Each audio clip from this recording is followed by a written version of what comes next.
The opinions expressed by the host and guest on this program are solely their own and do not represent the views or opinions of Blind United.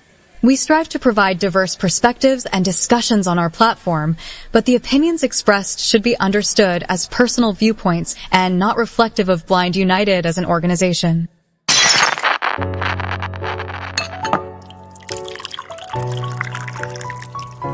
It's time. It's time for coffee time. Coffee time. Coffee time. Coffee time. Coffee time. Coffee time. Coffee time. And here is your coffee time crew. Well, good Friday morning, everyone, and welcome back to Coffee Time with Blind United. So today on the crew, of course, is me, Ed, and then we got Brittany with us. Welcome back, Britt. Good morning, everybody. And then we got Miss Carol.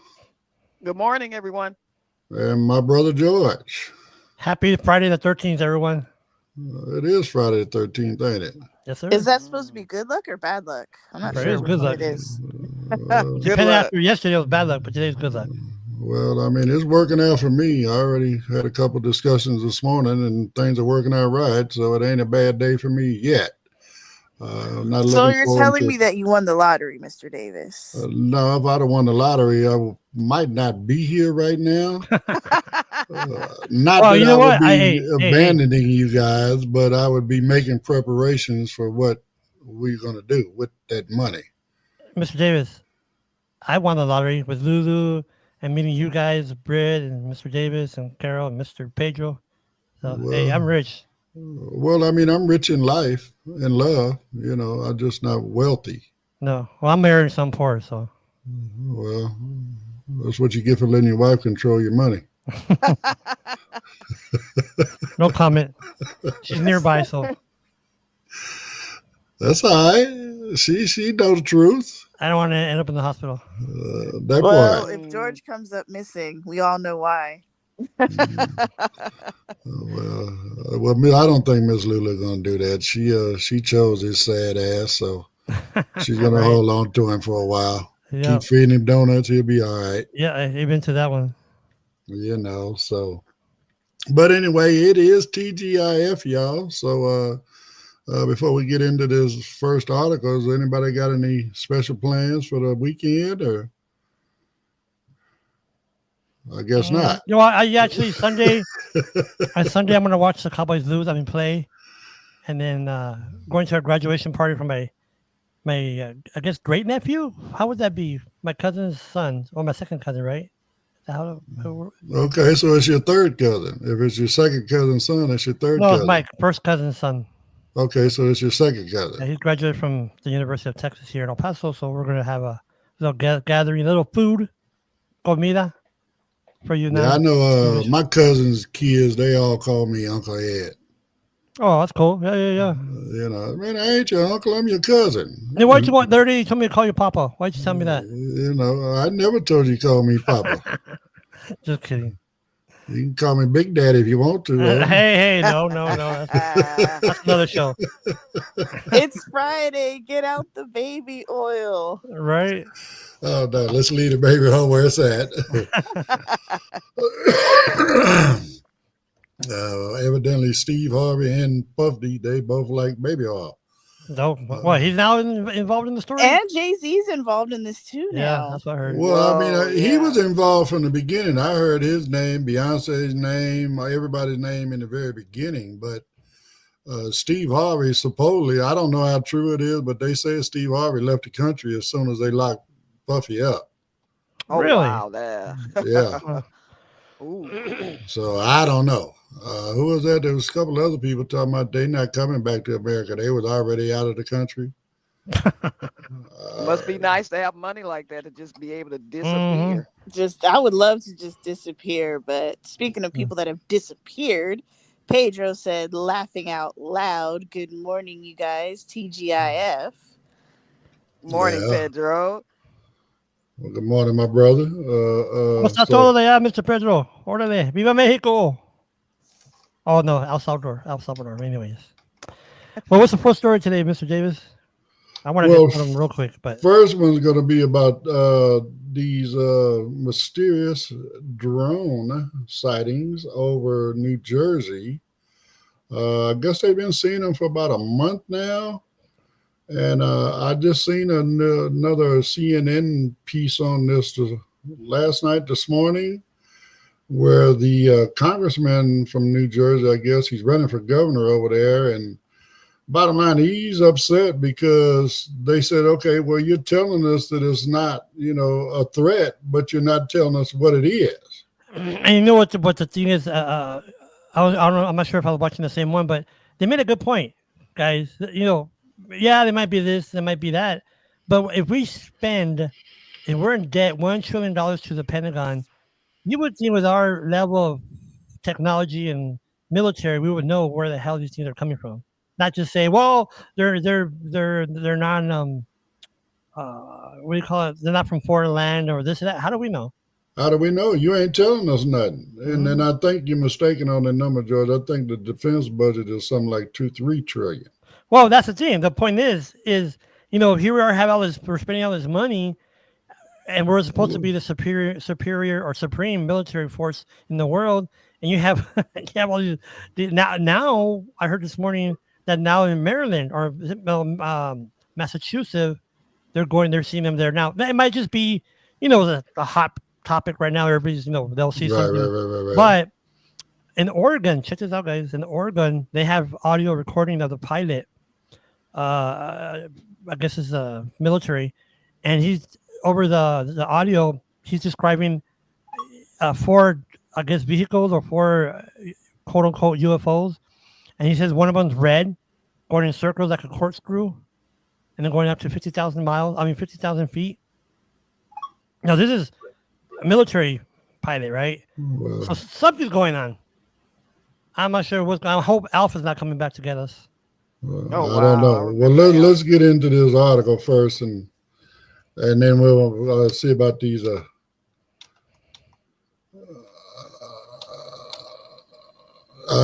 Then we'll get into the conspiracy of other stuff. Be right back with you.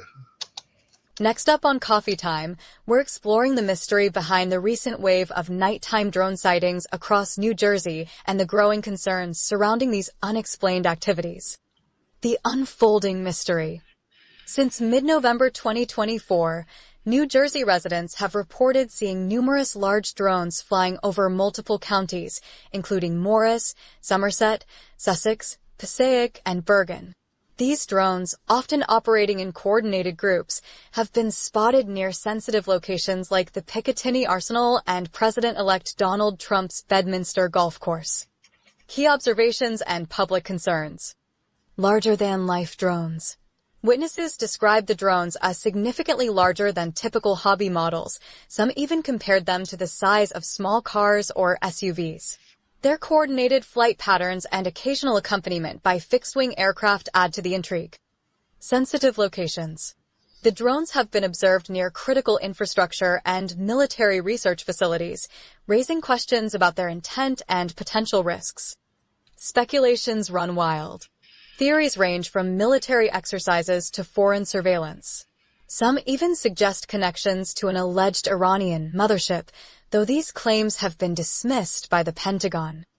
Official responses. Active investigations. The FBI and local law enforcement are working together to determine the drone's origins and operators. Authorities are encouraging residents to report sightings or footage. Government statements. Governor Phil Murphy has reassured the public that there is no immediate threat to safety, but the unexplained nature of the incidents demands continued vigilance. Legislative proposals. Senator John Bramnick has proposed a temporary ban on all drones by declaring a limited state of emergency until the matter is resolved. What we know so far. While military involvement has been speculated, authorities, including those at Picatinny Arsenal, have denied connections. Investigators also found no evidence of foreign adversary involvement, despite widespread concerns about potential surveillance activities. The bigger picture. This mysterious situation underscores the complexities of drone regulation and monitoring, especially near sensitive locations. The incidents have sparked debates about national security, transparency, and the challenges of controlling advanced drone technologies. Conclusion. As investigations continue, authorities are urging the public to remain alert and report any unusual drone activities. The unexplained drone sightings serve as a stark reminder of the evolving challenges in managing airspace and ensuring public safety. What are your thoughts on these mysterious drone sightings? Could this be a sign of emerging threats or just advanced technology at play? Share your views and let's discuss. Now, back to the Coffee Time crew for their thoughts. Well, again, I'm like them. They saying that it's not, a threat. But okay, if you know it's not a threat, then tell us what it is. And see what I'm kind of confused too, Mr. Davis. Is there being over 10 intelligence agencies DIA, CIA, NSA, all these acronyms, but yet they can't just respond and say, you know what, we found where they're coming from. And the weird thing about it is some of these they're not called UFOs anymore. They're called UAs or UI whatever. Anyway, they're called something else now. But anywho, they're coming in from the ocean. So somebody's out aliens. There's something out there that's sitting out there, that's a boat or whatever it is. And this is what we keep not mentioning is the technology, the military. You can't tell me they can't see a boat out there in the sea and say, yeah, it's coming from this little boat. I mean, it's weird. There's too many weird things about this. There really is, guys. Well, and I get what you're saying. I know when we was having a discussion about this before, for me, when it comes to these drone aircraft, right?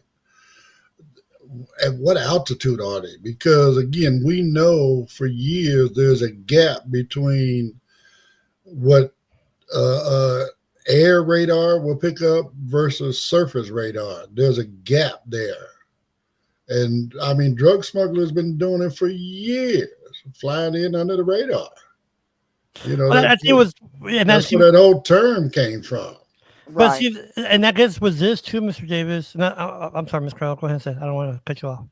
No. I was just saying, it's just showing we have no privacy at all. I mean, they can't tell me that they don't see these things, because sure they do. They do. We don't know who, why, but there's no privacy nowhere. And the thing about I'm thinking from the different perspective. My question is, number one, okay, if the military, the Pentagon is what do they call it? What did FDR call it? The military complex. Industrial military complex. Yeah. If they don't, first we don't know where they're coming from, right? Let's just start with there. Okay, that's the first concern. If I'm a senator or congressman, I'm like, okay, answer me that question. We have the highest military. We're paying all this money, dumping it into military for that technology, but yet you can shoot a missile 1,000 miles away, but you can't figure out where these drones are coming from. And two, if you heard in the report, some are like 6 feet wide, the wingspan. So I don't know. Size of a car. They said I'm not saying it's conspiracy, but something fishy is going on. It really is. Well, when you think about it, I'm 6'2", so 6 feet wooden wingspan is really not. It's a big drone, you know what I'm saying, but it's probably big enough to maybe carry a missile. I don't know, but again, let me go here with this one from another angle, right? If an aircraft is spotted off their what do they call it when they fly it, when they file their flight path or whatever, you understand what I'm saying? They can't just jump in the air and take off. They gotta say, okay, well, I'm going here, I'm going there, I'm flying at these coordinates. Flight plan. Yeah, flight plan, right? So if somebody is spotted in the United States off their flight plan, what happens? Right? They send the military to go find out what's going on. First, they try to, traffic control. Hey,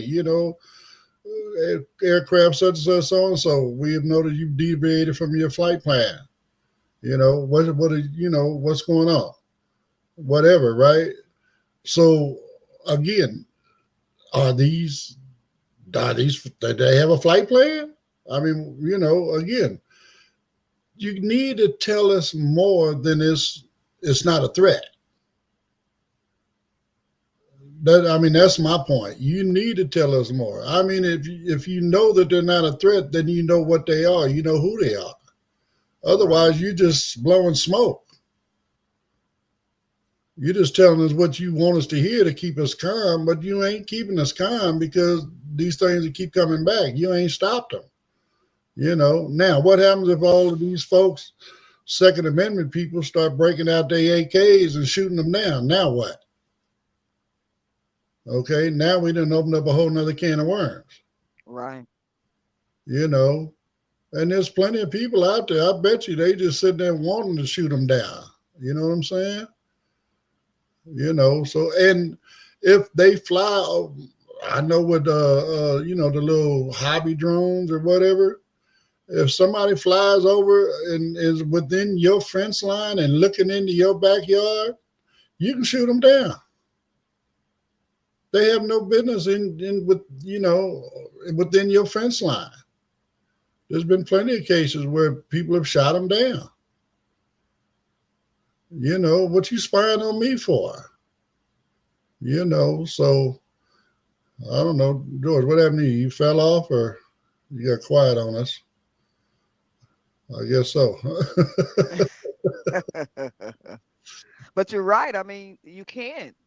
Again, it's jeopardizing our privacy. Like you say, the manual small drones, and then like you were saying originally, you got to have a flight plan. Okay, the regular like private aircrafts have to fly a certain area, and if the drones are going in that same vicinity, you've got to crash in the air. You've got to be able to tell me where I'm going and what's coming in my path. And when that's the whole purpose for a flight plan, so that air traffic control can, okay, we got somebody coming through that area at 2,000 feet. We need you to move up to 3,000 feet. Right. Or whatever the case may be. That way your paths don't cross, at the same altitude and so on and so forth. I mean, where's the military when these things are coming in? How come they're not being, they're not, what do they call it? Monitoring it? Well, no, sending. In a room no, what do they call it? What do they call it when they send military jets? Okay, go and investigate. You know what I'm saying? Right, because it's something out of the norm. Yeah, let's go get a visual of this. You know what I'm saying? Let's get eyes on the situation. Right. Where's that at? All that other kind of stuff. So, I mean, it's fishy, and with all of the stuff we've heard in the last few months, or even maybe a little bit longer than that. I mean, look at all the stuff going over in the Middle East, where Iran sent all of those drones towards Israel. Right. I mean, it was a show of of capabilities, right? Even though that they didn't launch any weapons from the drones, they sent, I don't know, it was supposed to have been hundreds of drones, right? And then what happened? Israel, they turned around and did the same thing. But I think Israel actually shot out some military targets, from their drones. Monitor all of that, right? You're supposed to be able to see me coming. But my point being, with the climate being the way it is, how do we know that this is not a, per se, maybe even a test? Let's see how far inland we can get before they deter us and send us back. Whatever. I mean, because they're not telling us nothing, you're leaving it for us to come up with our own, explanations for why they're here. And hopefully, what I'm thinking is wrong, but because of the climate, I could be right. And they're coming in off of the Northeast. Okay. Guess what countries across the Atlantic in the Northeast? Okay. Come on. Right. you I don't get feel up protected now. you get up into Alaska up on that end on the East Coast over there during the wintertime, you got an ice road right straight across to Russia, to Siberia. That's how close we are up there in the Northeast. I mean, I'm not saying they Russian, but because you're not telling us, it leaves a possibility, leads us to believe that there's a possibility it could be these folks, Right. and so on and so forth. So I'm back. Sorry about that. that's all right. I had the city call me. Oh, you want to hear this, guys? But anyways, go ahead. So, but anyway, we were still talking about these drones and the fact that when you left out, George, we was talking about, people, aircraft here in America, well, anybody, FAA, right? I know that's American, but I'm pretty sure no matter everywhere around the planet, you have to file a flight plan, Yep. right? Mm-hmm. Right. Okay, and if you deviate from that flight plan, then the air traffic controller is on you. Okay, we noticed you deviated. What's going on? Okay, so my point, what I was asking, then you was gone, but so what's happening with these? These folks don't have a flight plan. If they do, then you know who they are. And the thing they were saying that now more pilots are reporting because back then there was a myth. You talk about UFO, you're crazy, right? So they're saying a lot more pilots, military and private, are reporting these issues. That's why we're seeing an influx. But I think what it is, guys, it's just hysteria. Hysteria, if I'm saying that correctly. Hysteria. Historia. And I know her too. But anyways, that people are reporting it because they're talking to a gentleman from Newsweek, and he's based in Australia, and he was saying that there's reports out of Egypt, Australia, Europe, Mexico about these drones, but it just be that that's a hot topic right now, right? But going back to my original thing, and I guess finish with this, is we have to be concerned, folks, as taxpayers, that our own government doesn't know what the hell's going on. So that's all I want to say. Yeah. Well, that's true, especially when, something else we said while you was gone was, with the events that jumped off in the Middle East when, Iran sent all of them drones towards Israel, right? Yep. And then Israel turned around and did the same thing. Look at all the drones that are now being used over in between Ukraine and Russia. And but the weird thing about that, Mr. Davis, and this is, and I think when we had spoke me and you off air, but if it is a foreign adversary like Russia or China, whoever, you would think it'll be more strategic, more stealth, right? Not just have a bunch of them sitting in the air there, right? So that's another thing. Like, for example, I think earlier this week, there was like 15 of them following a U.S. cutter or Coast Guard cutter. So you would think if this is a military, they would be more discreet, not just, oh, here I am, look at me. So that's another weird component of all this. I mean, it is. And there's, again, the fact that you're not telling us who they are exactly is very, very suspicious. You know what I'm saying?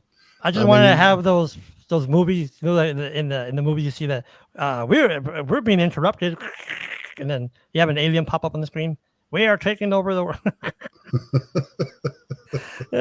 But yeah, it's just weird. There's too many weird things about it. Well, I mean, again, and then something else, what alarms me also, as I was saying a minute ago, up in the Northeast, George, we're not that far from Russia. No, we're not. You're right. Yes, sir. Yes, sir, you get up, you just go up, past Canada into Alaska, and during the winter, like I was saying, you actually end up with an ice road to where you can drive to Siberia from Alaska. I didn't realize that. You're right. Yes, sir. Absolutely. And by the way, when I say aliens, I don't mean immigrants, guys. Okay, just make sure we're on the same page here. But no, you're right, Mr. Davis. You're right. And I hear a lot of times that in Alaska, there's always sightings of Russian aircrafts. But you're right. We don't realize they're out Always, there. Mhm. always, because I mean, again, the little corridor between Alaska and Russia, Siberia, up on that end is very narrow. You know Well, what isn't I'm that supposed saying? to be back in the day, Mr. Davis? Like back in ancient, like even before you were born. Isn't that when people were coming over from the other continents to the North America? There was I believe they were. I believe mm, they were. I'm not old enough to know exactly who it was, I hear you. but I mean, again, back before people had, the ability to, boats and all that other kind of stuff, vessels, crafts, whatever, to get them from whatever. They wait on the wintertime, wait on that water to freeze up there and walk over. It's it's that like you said, the suspicious stuff, right? The nature of the government, even the White House. Yeah, it seems the other day they said, well, we don't have photo evidence here, within the White House. We're just going off of what people report. Again, the White House does not have any physical, which means the military. So my question is, what the hell, right? If we're spending all this Right. money on military, you can't tell me what the little blob in the air is, but you could tell me what's underground. It's just weird. It really is. Something not. Something ain't right. Something Mm-mm. ain't right. No, So it's I not. guess even more of this will be coming out soon. You know what I'm saying? So Yeah. So like I said, as long as I don't see Alf on the TV, we're good. Remember Alf? I do that Yeah. little funny character, a little well, comedy show. Yeah, with his hair to the side. Yeah. well, Hmm. we're gonna get these before we go to Britt. You got any other comments down there? Yeah, Monica said, "Good morning, happy Freaky Friday," and she said, "Happy Friday the 13th." And I saw on the news this morning that there's those drones are appearing in California now, like the Riverside Air Force Base and other places. Well, I heard about that. Yeah, I did hear about Yeah, it. yeah, Nice. yeah. Yeah, yeah. So now they're over here. So That's they need to figure crazy. it out. Morning, Well, Monica. and again, again, I guess we get into the difference between whether they're hobby drones or whether they're actual, some sort of a military or whatever the case may be, but I know there should be some sort of licensing with them or Yeah. whatever. There should be some sort of a, well, just for lack of a better term, like an air tag, Yeah, or you like know. like the airplanes have Provisions. those numbers on the wings. Well, I mean, But not why even aren't that. they shooting these down? Because I was under the impression, let's just say they're flying over Trump's golf course in New Jersey. That's, he's president elect. So I would think that they see something like that, it's going to get shot down, or, oh, it's over an Air Force base or it's whatever. Like I Exactly. was under the impression that things like that, if it's unidentified, it's getting shot down. Or if it's a drone, just like a regular hobby drone, it's getting shot down. I mean, I could be wrong about that. I don't know No, I mean anything about you're aviation. absolutely right. I mean, but bottom line, if military is not to assume anything, they are to go investigate and find out what the intentions are. Where are these things coming from? You know what I'm saying? You know What is what, their intention from flying over our country? Mr. Because Davis? they're supposed to secure us. Period. We don't feel safe. I wouldn't if you see something that is flying in an area where it's not supposed to be. Like Brittany was saying, shoot it down. I Yeah. don't feel secure. And now you're not telling me that you don't know what it is or where it's coming from. Come on. And I didn't think about that, Miss Britt. You're correct that you would think right over military bases or whatever. Hey, shoot them down. Don't ask. Shoot now, ask later. That's right. That's a good point, Miss Britt. I never thought about that. I Yeah. mean, especially when there's still active military bases, Mm-hmm. right? Okay, then the bottom line, that's restricted airspace. Yep. Right. Nobody's supposed to be in there. Right. But what's weird is a senator was saying this yesterday when I was listening to yesterday morning that some of these are not recreational size. They're huge, like we were saying the size of an SUV or whatever. To me, I'm just this is what's weird, guys. If it's a drone that heavy, how can it stay still? you think gravity will not sustain that? That's what's weird about this. Well, now you throwing something else in the mix. I ain't hear nothing about nothing standing still. Yes, I did. Yes, sir. I heard. Well, supposedly the sheriff deputy that had recorded 3 of the what is they call it? They call it UAF, unidentified. Right. So now something. you're going into a different type of craft. Yeah. That's what I'm saying. Because they're saying that some people are misidentify them as the drones when they're actually military crafts, and that's what that's what they were saying about the sheriff's video. The sheriff, I don't know, some part of New Jersey, he was talking while he was recording. He goes, "There's 3 of them in the air. One's what did he say? It's that word, idle, and he's turning 180 degrees and he's leaving. So idle to me means he's still, right? So that's what I'm saying. How in the hell can they do that if it's that big? I'm not sure. All I can say is we're gonna do our best to try to stay on top of it. It's like my fight ass if I don't fall down, right?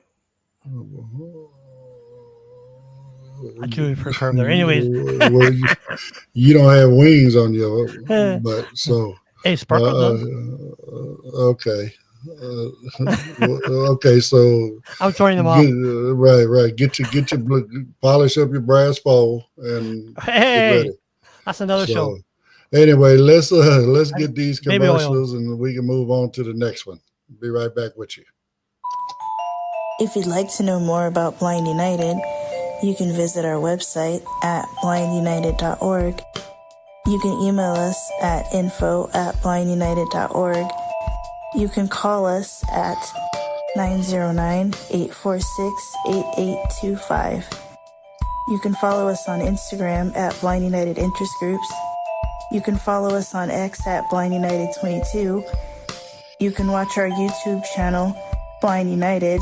You could join our Facebook group, Blind United Interest Groups, or you can follow our Facebook page, Blind United. Join Blind United for a night of fun, food, and festivities at our Ugly Sweater and Sneaker Party. Celebrate the season with us while making connections and supporting a great cause. When Saturday, December 28th, 2024. Time, 4 p.m. to 9 p.m. Where? VFW Post 2070, Monrovia, California. Cost, $35 per person in advance. Payment deadline, December 18th, 2024. How to reserve your spot. Zelle your payment to Blind United Inc. and use the email blindunited2022@gmail.com. Memo. Include sneaker party and your phone number or email. What's in store? Attire. Bring your holiday spirit. Wear your ugly holiday sweater and your best sneakers. Menu. Enjoy a Mexican fiesta featuring nachos as appetizers, chicken, beef, or pork plates with rice, beans, tortillas, salsa, cheesecake, sodas, and water. Let us know of any dietary restrictions. There is a cash bar, drinks available for purchase. Raffles and contests. Raffle prizes. A 65-inch TV, shipped directly to the winner. An anyday cookware set and a Ring doorbell must be taken home by the winner that night. Raffle tickets, $5 each or 5 for $20. 50-50 drawing, $1 per ticket or 6 tickets for $5. Contests, show off your creativity and win a $25 gift card for Best Ugly Holiday Sweater, Best Sneakers. Don't miss out. Reserve your spot today for an unforgettable evening of food, fun, and fantastic prizes while supporting Blind United and its mission to empower individuals with disabilities. For more information, contact Ed Davis, CEO of Blind United. Phone 909-532-9513. Email info@blindunited.org. Celebrate, connect, and give back in style. All right. Well, it's coming up, y'all. We're getting ready to have our little holiday gathering. Like I say, ugly sweater sneaker party. So grab your ugliest Christmas sweater and come on out and hang out. Maybe you'll win a prize. You can't go buy an ugly sweater. Just grab a sweater and start doing stuff putting stuff on it. I'm waiting on George to send me a picture. I'm gonna put a picture of George on the front of my sweater. Hey, you're gonna get first prize. Hell yeah, that's for sure. You know what I'm saying? And we'll see how it turns out. So on that note, one more time, Britt, anything else before I start this next one?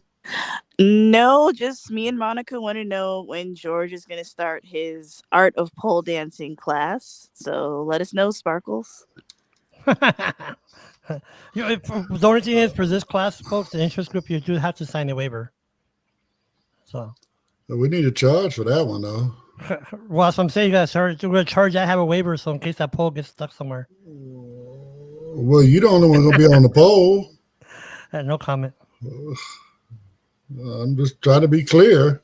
So, you know, I mean. And baby oil is optional. Okay, I want to see you stay up on top of a pole with baby oil. That part right there. Yeah, I don't think the gravity will let me do that. Anyway, we're going to get into another conversation about a serious issue here within the country. So let's listen to this one, and we'll see you guys on the other side. Next up on Coffee Time, we're examining the evolving legal and social landscape surrounding homelessness, focusing on the implications of anti-camping ordinances and the landmark Supreme Court decision involving Grants Pass, Oregon. The complex challenge of homelessness in Grants Pass. Grants Pass, Oregon, a city with a population of approximately 38,000, faces a daily homelessness crisis impacting around 600 individuals. To address public health and safety concerns, the city enacted anti-camping ordinances prohibiting sleeping or camping in public spaces, with violators facing fines and criminal penalties. While intended to maintain public order, these measures have drawn criticism for targeting individuals without access to alternative shelter. Key legal developments in Grants Pass. The city's enforcement of these ordinances led to a pivotal legal battle. Initial lawsuit. 2018, a class action lawsuit filed by the Oregon Law Center argued that penalizing individuals for sleeping in public spaces when no alternative shelter is available violates the Eighth Amendment's prohibition against cruel and unusual punishment. Ninth Circuit ruling. Aligning with the precedent set in Martin v. Boise, the Ninth Circuit Court of Appeals ruled in favor of the plaintiffs, restricting cities from enforcing anti-camping ordinances when no shelter options exist.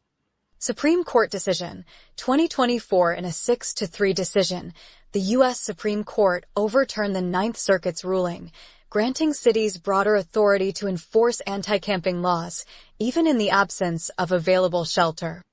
Wider implications of anti-camping ordinances.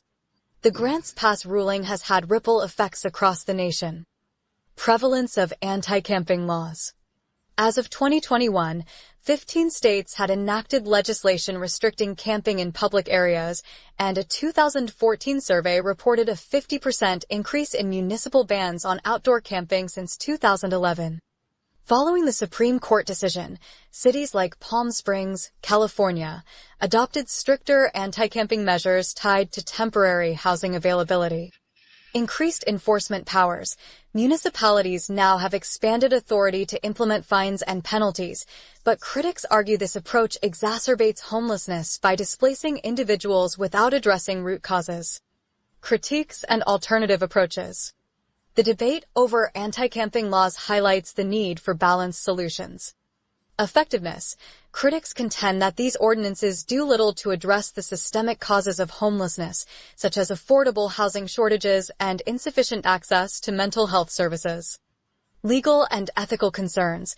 Opponents argue that criminalizing homelessness violates constitutional rights and perpetuates cycles of poverty and instability. Court overturned the Ninth Circuit's ruling, granting cities broader authority to enforce anti-camping laws, even in the absence of available shelter. Alternative programs. Some cities, like Los Angeles, have adopted initiatives like the Inside Safe program, which relocates individuals into hotel rooms or shelters while providing access to social services and long-term housing support. Conclusion. Balancing enforcement with compassion. The Grants Pass case underscores the complexity of addressing homelessness in the United States. While the Supreme Court decision provides municipalities with more enforcement options, it also raises critical questions about the ethical and practical implications of anti-camping ordinances. Sustainable progress requires a combination of enforcement and compassionate, long-term solutions, such as affordable housing initiatives, mental health services, and employment support programs. The Eighth Amendment's prohibition against. What are your thoughts on the balance between public safety and compassionate responses to homelessness? Share your insights in the comments. Now, back to the Coffee Time crew for their thoughts. So, I mean, again, it's a shame that all you're doing is making the situation worse when you push people out and make it a crime. I mean, maybe it's your way of making more money. I don't know, because you get money when people get locked up. So, I mean, maybe that's your thing. I don't know, but it's so unfair. I mean, for whatever reason, these people are homeless, whether, it's financial or mental health or whatever the case may be. I mean, they're still human beings. I mean, where's the compassion? If you don't have enough shelters or whatever, then you don't need to have that. I mean, even this thing in Palm Springs, I heard, that they've done the anti-camping thing, but it's tied to the availability of shelters, right? So I'm pretty sure that if their shelters got full, I can't imagine a whole lot of shelters being in Palm Springs, but let's just say their shelter got full. Are they still going to lock people up that can't get into the shelter? I don't think so, according to what I'm hearing, right? And then on this other thing here in California and LA. So now you're taking and putting these people in whatever available rooms, right? How much is that costing us? You know what I'm saying? I mean, come on. There's got to be a better way. There's got to be a way to do that. This fair. I mean, don't know everybody want to have homeless all in the streets. I mean, downtown LA was really, really bad. Last time I was down there walking around, they were everywhere. I mean, we got walkover bridges that walk over the top of the freeway. Those have turned into homeless encampments where you can't use those bridges anymore to walk from one side of the freeway to the other because they're just full of homeless folks, right? So, I mean, again, there's got to be something we can do. We got all these military bases all over the place. We got empty land, whatever. I mean, even if you just take them somewhere and say, okay, you know what, until we can find a better way for you guys to be, a better place for you guys to be, we're going to let you be here. We're going to bring in some porta potties, maybe bring in some portable showers or whatever the case may be to try to keep, the hygiene and stuff, all that stuff taken care of, right? But now they know, okay, well, I'm good here. As long as I'm not sleeping in front of Sears, I'm good. Something. I mean, I don't know, but. And then how about this, Mr. Davis? When you showed in the component of someone with a disability. Well, yeah. I mean, again, I know you got one that you're anxious to talk about there, but I know here we're registered with 211. For those that don't know who a 211 is, that's where you can dial it wherever you are on your phone, and they can give you information on resources in your area, right? So we're registered with them. We get calls all the time. Is there some sort of a place for, a group home or whatever for blind folks? What do you mean? No. Most blind people, they live on their own and they live with family. Well, we got somebody that's blind and we don't know what to do with them. Okay, well, I mean, if they're homeless, they need to be in a shelter, Oh, well, we're not equipped to deal with blind people. Well, most blind people know how to take care of themselves, okay? So, I mean, again, it doesn't make any sense to where somebody with a disability should be excluded from a shelter just because of their disability, And, and the thing about which the story's covering, it's a vicious cycle, right? Because first of all, you have homeless encampments, and then you have to, what's causing the homelessness? Is it mental health, lack of job skills? Is it whatever, right? But what happens when someone does, and I have several, at least 8 instances in the past 2 years, 3 years, where here in El Paso, they were denied access to a shelter, basically because they're blind. The first one was a gentleman in his early 60s. He was blind, and when we try to make here in El Paso, it's called the Welcome Center, and so we just try to do an intake. So when I called, the lady said, "Well, we can't take him." So I'm like, in my head, I'm like, "Why can't you take him?" I said, "Okay, man, why? Because he's blind." Okay, yeah, we're not, like they said, we're not equipped for that. I go, "Ma'am, he doesn't need assistance. I'll just show him where the restroom is and just orientate him to the facility. He's good." Oh no, they need personal care attendant. I go, "No, ma'am, he knows." And I'm sorry, folks, I was rude. I go, "He knows how to wipe his own ass," right? Because I was getting frustrated. Because, folks, like Mr. Davis probably knows what I'm talking about. What do you do when they say no, you can't come here because you're deaf or whatever? What do you do? Put them in the street, right? What do you? Right. And like last night, the incident here in El Paso, there was a veteran, and apparently this is a trend. I could be wrong, but allegedly, I'm going to say allegedly, that hospitals just dump people in the community that don't have insurance or don't have a family member or don't have nothing. And this gentleman was dropped up at a grocery store. Police showed up. We can't take him to the homeless shelter because he's in a wheelchair. That's the only reason. Mind you, he's a veteran. So me and a friend of mine, we got involved, took 4 hours calling this person. We did what the city should be doing. No private citizens should be what I was doing yesterday. There's no reason that I had to do this, call this. It's upon the city's responsibility. However, if you're an immigrant from Venezuela, you get a hotel, you get a cell phone, you get food, you get this, you get that. But if you're a veteran, that's it. You don't get nothing. That's what's frustrating. And I'm not going to go more into it because I'm going to get more upset, probably get censored by FCC, but it's just very frustrating. Well, I mean, it is. I mean, again, the sad part, like you're saying, George, a lot of immigrants come over here, asylum seekers, all this, whatever, they get, instant cards, I'm not going to call them debit cards, but basically they get it like a gift card or whatever, you know what I'm saying, where they get X amount of dollars right off the top just to take care of the necessities, food and toiletries and, maybe clothing or whatever, right? Immediate housing while they try to find you housing or whatever. But bottom line, they're going to do what they can to help you. What are you doing for these folks that are homeless? Yeah. And then for this to happen to somebody that's a veteran, how do we know that man is not sitting in a wheelchair because of something that happened to him while he was serving our country? This gentleman served 3 tours in Vietnam. You know what I'm saying? Yeah. So again, this is how you treat our vets? Come on now.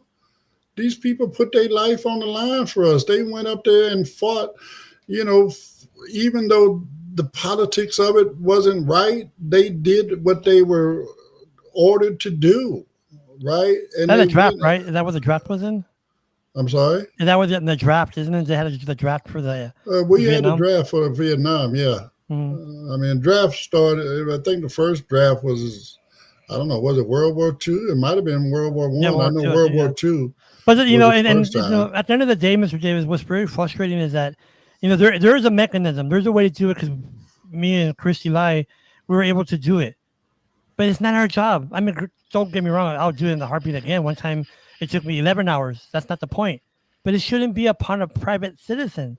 It should be upon the city, especially if the city is giving money to homeless shelters, which most municipalities do. And that's where it's frustrating. Yeah, they have no problem spending on this, spending on that. But yet when the person needs, and this, for example, the person that was blind, if I remember correctly, where he was living, it's either his daughter or his husband or his wife, something like that. They passed, and he couldn't afford to live where he was living at. So it's boom, homeless, right? So I'm like, okay, sure, no problem, sir. Blah, blah, blah. I called the welcome center, and nope, sorry, we can't come in. And just the shock, folks. Just the utter, like, what the hell? What? Well, I mean, and You the know? sad part about it is, again, you treating, immigrants, asylum seekers, whatever, better than you're treating our own citizens. There's Amen. another thing. I don't know if you guys have seen this, where they were literally flying people to Hawaii. Okay, homeless people. They say, okay, well, look, Yeah, they I heard got, about that. we can get you over here to Hawaii. Life will be better for you over there. They get over there, they ain't got nothing coming. And guess what? They ain't got no money. They can't come back home, right? Yep. They can't get back over here. Not only that, a lot of people don't realize this. Hawaii has become a tourist destination, and the native Hawaiians are not happy about it because even their homeless population live up in the mountains. Oh, really? Yeah. Okay. Okay. I mean, they living on these volcano-ish mountains and stuff. You know what I'm saying? And now you got, not islanders, but, mainlanders, as they call them, right? Sleeping in the park, sleeping in the beach, sleeping, Well, whatever. and the thing is, Tim is talking about tourists, right? Just to bring my point to what I'm saying about the cities. So when President, I don't know if folks know El Paso. At one point, we had a influx of immigrants and et cetera, et cetera. So when President Biden came to El Paso, miraculously, or by miracle, the streets were clean, the homeless were gone, things were painted nice. I'm like, how convenient. The president comes down to El Paso, we clean it up, but as soon as he left, okay, guys, back to the streets. Well, they Right? did the same thing in San Francisco when they had them foreign visitors up there. San Francisco's really bad with homeless as well. So, Where they went for that week, I have no clue, but they exactly. certainly cleaned up the streets. Now, we got something coming up here in LA in what is it, 28, the Oh, the Olympics. Okay. What are you going to do with these homeless folks? I heard it's pretty bad in LA, right? I mean, again, I can't see it, but I do know that, we've been talking about this for a minute. Remember, we was talking about an article we had, it was either earlier in the week or whatever it was, where we have what they call a hostile architecture. Oh, yes. Okay. I mean, they're creating benches and stuff or taking benches away, right? So for people with disabilities like ourselves, you know what I'm saying? Me, I'm an old man. I need to sit my butt down every now and then, right? Yeah. There ain't no benches. There's No nowhere what? to sit. No benches. Oh, this is something There's else. nowhere to Right. sit. I mean,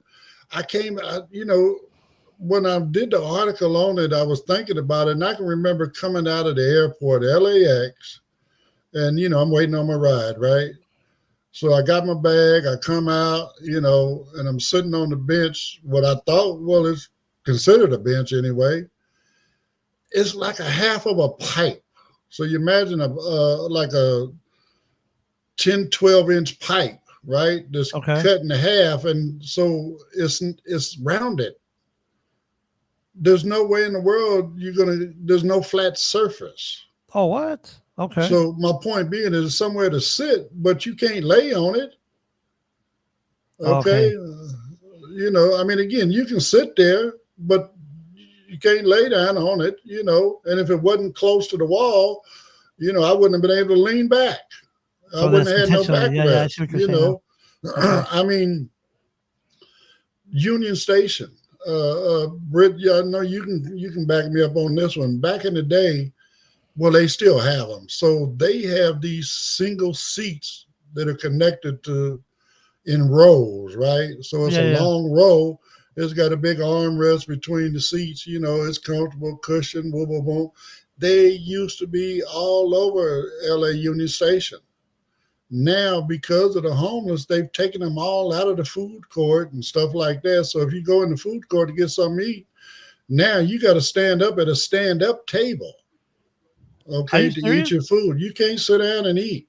No, there's nowhere. They took out the seats, and the seats that they do have at Union Station, they block them off, and you have to show an Amtrak ticket or or a Greyhound ticket to sit there or be Oh, wow. disabled.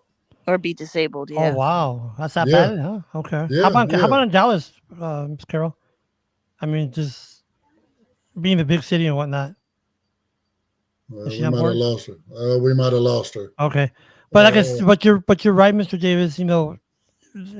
That's pretty smart in my head, having those type of chairs where they can't lay down. Individuals that are homeless. But I okay, just think so that let's go here. Let's go here. Let's take this a step further, George. So that means now I can't go to the park and sit down on a bench and watch my kids play. exactly I can't go to the park and find a picnic table to where I can, have a picnic with my kids. with a family. No, you're right. They're right, Mr. Davis. You You're right. know, I mean, And what are and these?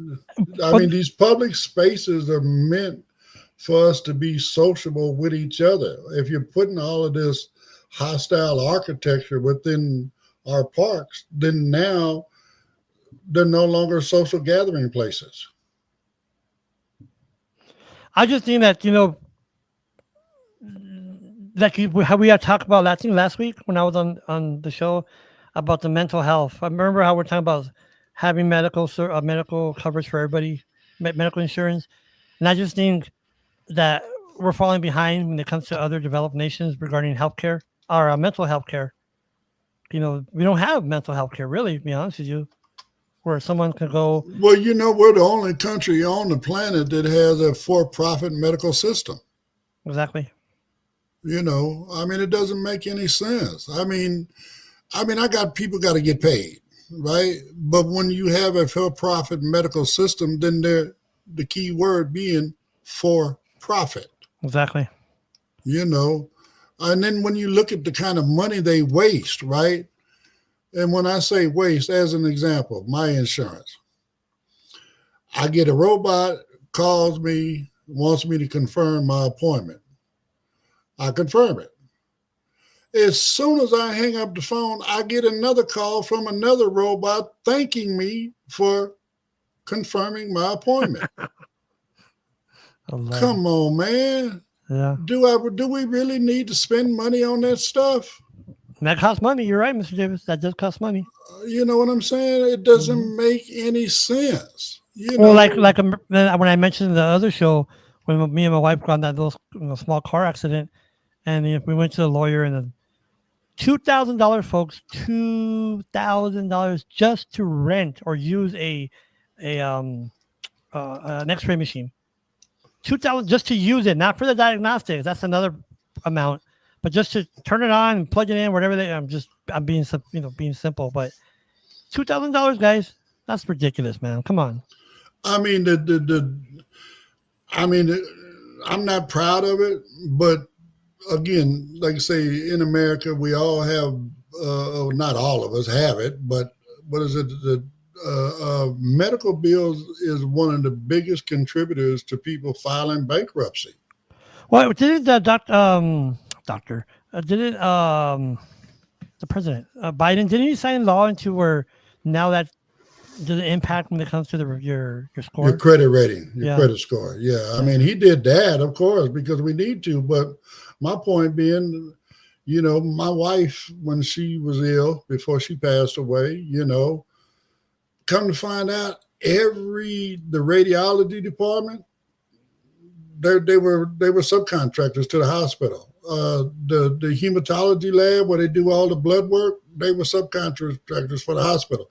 So bottom line, she ended up, when she passed away, there was over $200,000 worth of medical bills. Yes, sir. Okay. Now the hospital is using these folks, right?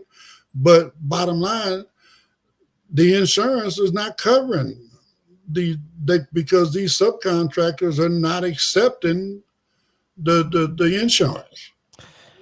And I think what it is, Mr. Davis, is a lot of these corporations, these medical corporations, and they're corporations. At the end of the day, like you said, it's money, honey, right?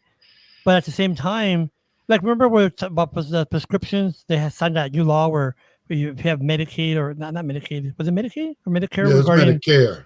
Medicare regarding the like insulin. Now it's going to be at a base price. But I just think that at the end of the day, folks, when it comes to medical coverage, or lack of, I guess.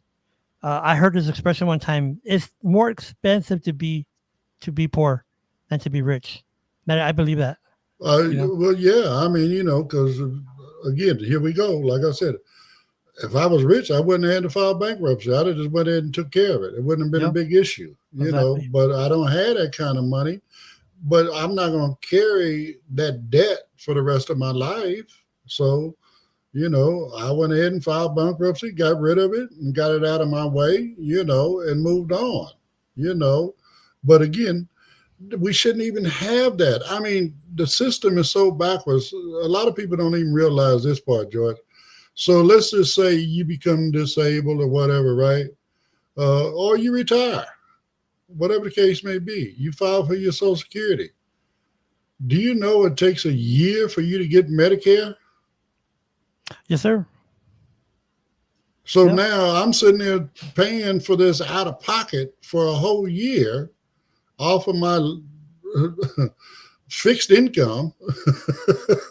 Wait, you can't live off of $40 a month, Mr. Davis? What's wrong with you? No, I cannot. I can't. You know what I'm saying? And I don't know anybody that can. So Exactly. no. So, but anyway, no. I mean, we got a lot of issues here going on in America. I mean, again, the way we treat our own people is really, really, really sad. You know what I'm saying? So. Yes, Hopefully one day we're going to make this stuff better. So before we get out of here, Miss Britt, you still there?